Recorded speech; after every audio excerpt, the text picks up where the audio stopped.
सुपले बेगैनिए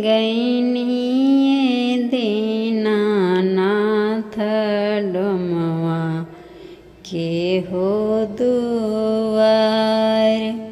सुपले बेगैनिए दीनानाथ डोमवा के हो दुआर। डोमवा के पुतवाए दीनानाथ देले लुलु होवाए। भागु भागु बाझिन तिरियावा अरघिया के वीर।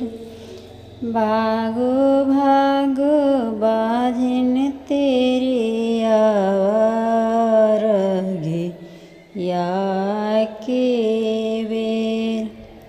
तोहर परिछैयाए बाझिन डोमिनिया हुई है हो बाझ। ओही जासे रोवत कलपत ऐनी छठी मैया की घाट। ओही जासे रोवत कलपत ऐनी छठी मैया की घाट। लिपत पोतत छठी मैया हथवा मोरे पीराय। लिपत पोतत छठी मैया हथवा मोरे पीराय। केयो ना छोड़वले दीनानाथ बाझिनी के हो नाम। सास मोरे मारे छठी मैया नंदी खींचे हो बाँह।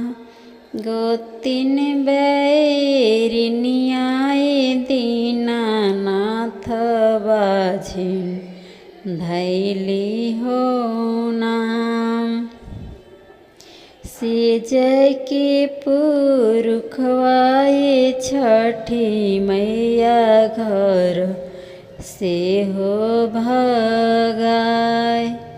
चुप होख बाझिनी तिरियावा अक्षरवे पोछ हो लोर।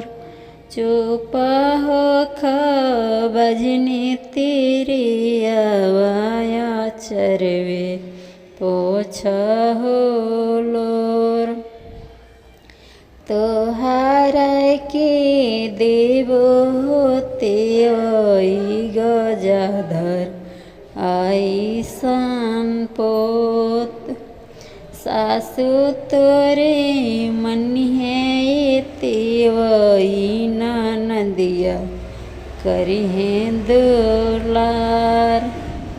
घर भर की लोगवाए तियोई करिहे तोह से दुलार। घर भर के लोगवाए तेवई करिहे तोह से हो दुलार।